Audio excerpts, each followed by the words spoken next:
Olá, bem-vindos ao nosso canal Escatologia, Princípio do Fim. Estamos mais uma vez aqui para fazer mais um vídeo, dessa vez com o título Não haverá arrebatamento sem antes ocorrer a ressurreição dos mortos em Cristo. E o primeiro texto está em 1 Tessalonicenses 4,15. Vai dizer: Dizemos-vos, pois, isto pela palavra do Senhor, que nós, os que ficarmos vivos, para a vinda do Senhor, não precederemos os que dormem. Não passaremos na frente dos que já morreram em Cristo. Porque o mesmo Senhor descerá do céu com alarido, já está informando que vai descer com muito barulho, Não será algo secreto, com voz de arcanjo e com trombeta de Deus, e os que morreram em Cristo ressuscitarão primeiro. No caso aqui está informando que vai ressuscitar primeiro do que os vivos serão transformados. Quem estiver vivo vai ter que aguardar primeiro a ressurreição acontecer, que vai ser coisa no mesmo momento. A ressurreição acontece e quando os dois grupos estão de pé, os dois grupos são transformados, pelo poder do Senhor, e têm corpos glorificados. Então, os que morreram em Cristo ressuscitarão primeiro. Depois, nós, os que ficarmos vivos, seremos arrebatados juntamente com eles, com os mortos que foram ressuscitados, nas nuvens. Vamos até as nuvens, não vamos ao céu, vamos até as nuvens, a encontrar com o Senhor nos ares, nas nuvens, e assim estaremos sempre com o Senhor. Aí Apocalipse, capítulo 20, versículo 4 vai nos dizer: E vi tronos, e assentaram-se sobre aqueles a quem foi dado o poder de julgar. E vi as almas daqueles que foram degolados pelo testemunho de Jesus e pela palavra de Deus, e que não adoraram a besta nem a sua imagem, e não receberam o sinal na testa nem na mão, e viveram e reinaram com Cristo durante 1000 anos. Está falando do mesmo momento da ressurreição. E aí diz: mas os outros mortos, os ímpios, não reviveram, até que os 1000 anos se acabaram. Esta é a primeira ressurreição. Qual que é a primeira ressurreição? Esta aqui está falando no versículo 4, que é aqueles que foram ressuscitados após serem degolados, após não aceitarem a marca da besta e por isso foram degolados. Então aqui está nos informando que a primeira ressurreição só pode acontecer após a marca do anticristo, a marca da besta, está instaurada. Não tem como dividir essa ressurreição. E ela é a primeira ressurreição. Então não podemos aqui fugir dessa regra bíblica. Então a primeira ressurreição só pode acontecer após a manifestação do anticristo, que ele vai instaurar a marca da besta, e por causa dessa marca instaurada, os cristãos verdadeiros não a receberão e por causa disso serão degolados. Entenderam? Essa é a questão. Então, por isso que diz que não haverá arrebatamento sem que antes tenha que ocorrer a ressurreição dos mortos. E a ressurreição dos mortos só ocorrerá após a aparição do anticristo. É isso que a Bíblia está dizendo. Então não pode haver um arrebatamento pré-tribulacionista, antes da grande tribulação, porque o arrebatamento só ocorre após a ressurreição dos mortos em Cristo. E a ressurreição dos mortos em Cristo só ocorre após a instauração da marca da besta, que é por isso que eles foram degolados e mortos. E aqui diz que estes participarão desta que é a primeira ressurreição. Aí o versículo 5 vai dizer que os outros mortos não reviveram até que os 1000 anos acabaram, e aí informa que esta ressurreição que ocorreu é a primeira. E aí ele dá um conselho e diz: bem-aventurado e santo é aquele que tem parte na primeira ressurreição. Sobre estes não tem poder a segunda morte, mas serão sacerdotes de Deus e de Cristo e reinarão com ele 1000 anos. Ou seja, bem-aventurado e santo, privilegiado e salvo é aquele que tem parte na primeira ressurreição. Então, aquele que não participar da primeira ressurreição, aquele que participar, ele não tem sobre ele a segunda morte, que é o lago de fogo. Apocalipse 20 vai nos dizer mais lá na frente que a segunda morte é o lago de fogo. Então, dessa segunda morte, aqueles que participarem da primeira ressurreição não têm participação na segunda morte.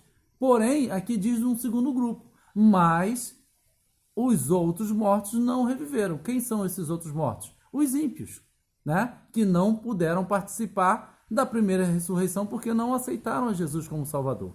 Então, eles vão ressuscitar para a segunda morte. E aqui em 1 Coríntios, capítulo 15, versículo 51, vai nos dizer assim: eis aqui vos digo um mistério. Na verdade, nem todos dormiremos, nem todos morreremos, né? No tempo da volta de Jesus, no dia da volta de Jesus. Mas todos seremos transformados. Num momento, num abrir e fechar de olhos, ante a última trombeta, porque a trombeta soará e os mortos ressuscitarão incorruptíveis e nós seremos transformados. Ele está aqui passando a ordem da coisa e está aqui dando um detalhe da rapidez do acontecimento. Mas que acontecimento é esse? É a rapidez da transformação. A rapidez aqui num piscar de olhos, que está dizendo num momento, é a transformação dos corpos e não o arrebatamento em si, né? E não a vinda de Jesus em si para poder dizer que será invisível, que será secreta, porque será tão rápida que muitos não verão. A Bíblia diz que todo olho verá, né? Porque aqui nesse texto está dizendo, se a gente ler cuidadosamente, a gente vai ver, olha, eis aqui vos digo um mistério, na verdade, nem todos dormiremos, mas todos seremos transformados num momento, num abrir e fechar de olhos, ante a última trombeta. É assim que é a leitura. Num momento nós seremos transformados. A transformação que é rápida, que é num piscar de olhos. E aí Lucas vai nos dizer no versículo 17, no capítulo 17, desculpa, versículo 34 em diante, vai dizer assim: digo-vos que naquela noite estarão 2 numa cama, um será tomado e outro deixado. 2 estarão juntas moendo, uma será tomada e outra será deixada. 2 estarão no campo, um será tomado e outro será deixado. E respondendo, disseram-lhe: onde, Senhor? Né? Os ouvintes ali perguntaram para Jesus. E ele lhes disse: onde estiver o corpo, aí se ajuntarão as águias. Por que Jesus dá uma resposta tão enigmática, como esta? Porque a resposta está aqui também no capítulo 24 de Mateus, versículo 27. Porque como um relâmpago sai do Oriente e se mostra ao Ocidente, assim também será a vinda do Filho do Homem.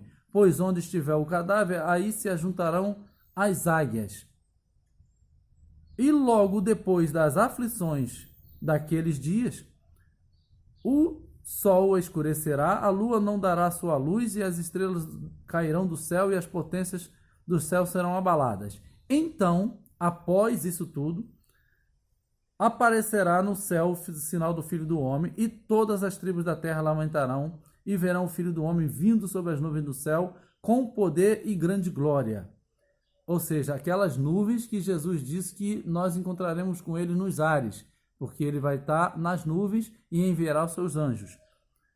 Com rijo clamor de trombeta, os quais ajuntarão os seus escolhidos desde os 4 ventos, de uma a outra extremidade do céu. Ajuntarão para o arrebatamento os seus escolhidos. E aí entra aquela parte, né? Estarão 2 no campo, tá? Uma será levada, outra será deixada. E aí a pergunta é: onde, Senhor, vai acontecer isso?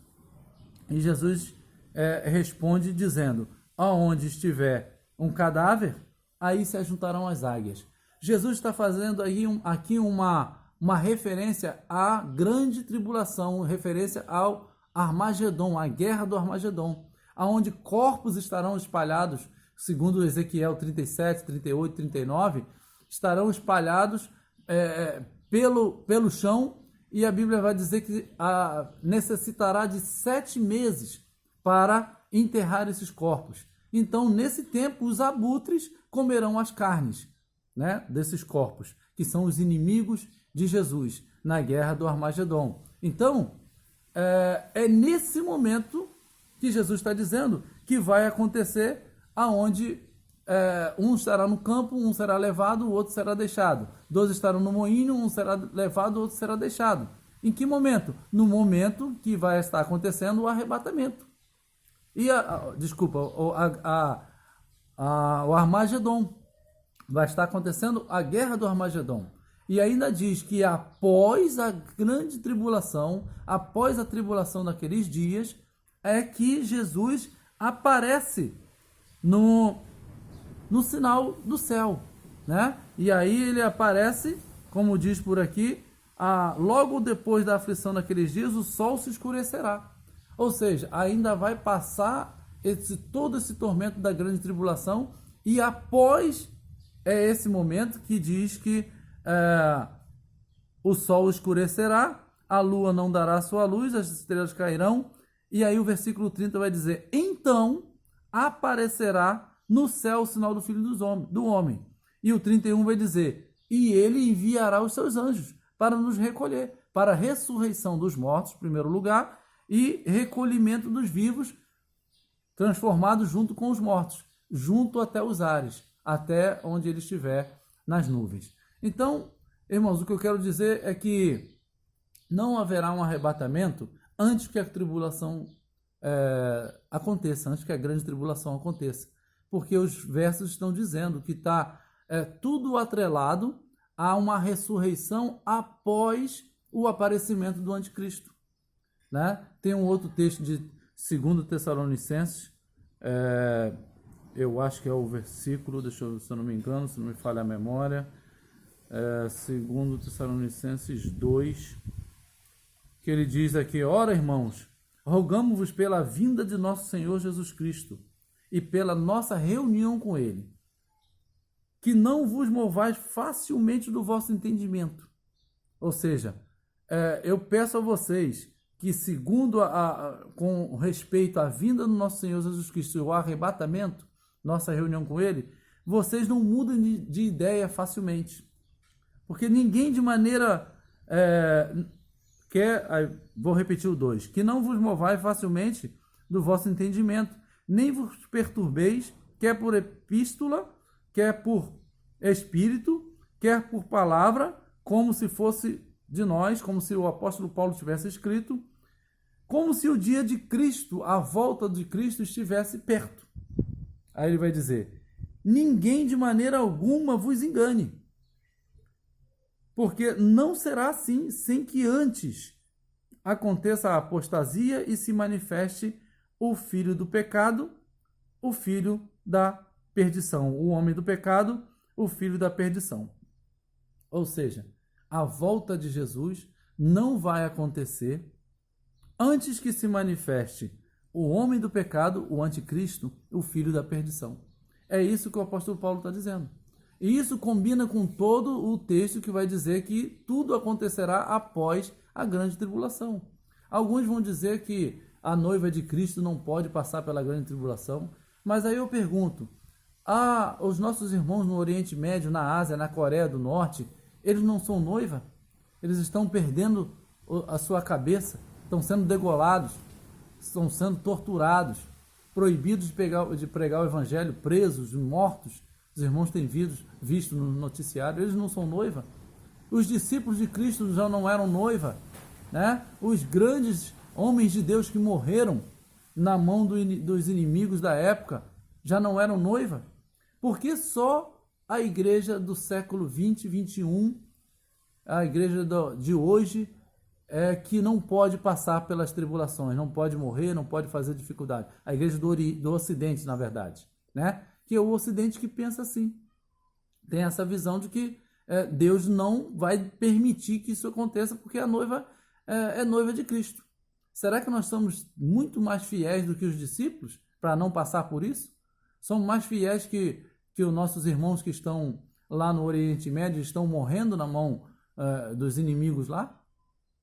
Será que nós somos e teríamos esse privilégio por causa disso? Eu creio que não, né? Estamos numa igreja muito mais como a Laodiceia do que uma outra qualquer, né? Tem os seus fiéis, claro que tem, mas num modo geral estamos com uma igreja bem afastada dos caminhos que Deus determinou. Então, só pela misericórdia de Deus que realmente nós alcançamos a vitória e a salvação em Cristo. Então, irmãos, não haverá arrebatamento sem que antes haja a ressurreição dos mortos em Cristo. E a ressurreição dos mortos em Cristo só acontece após a grande tribulação, após a marca da besta ser instaurada. Está lá em Apocalipse capítulo 20, versículos 4, e depois os últimos versículos também vão nos dar informações sobre isso. Então, irmãos, a Bíblia diz, não vos engane, não deixe que ninguém vos engane. Não será assim a vinda do nosso Senhor Jesus Cristo. Não existe duas etapas na vinda do Senhor Jesus Cristo. O escritor aos Hebreus vai dizer que Jesus vai se manifestar mais uma vez pela segunda vez. Ele já veio a primeira e agora em glória pela segunda vez somente. Não tem uma segunda vez particionada em duas etapas. Não existe isso biblicamente falando, irmãos. Que a gente possa estar realmente preparados para esse encontro com o Senhor, né? Já sabendo e procurando na palavra de que a verdade está sempre na palavra, embora que às vezes a gente não queira enxergar dessa forma. Eu também não gostaria que fosse assim, eu não gostaria de passar pela grande tribulação se Jesus vier no meu tempo de vida. Mas se é assim que Jesus determinou, que Deus determinou que fosse, que Ele me dê força, que Ele me dê disposição, porque a verdade não vai mudar porque eu penso diferente. Amém? Que Deus possa nos abençoar, que os irmãos busquem como os de Bereia, busquem na palavra para que o Espírito Santo possa falar mais aos corações de cada um. Amém? Paz do Senhor.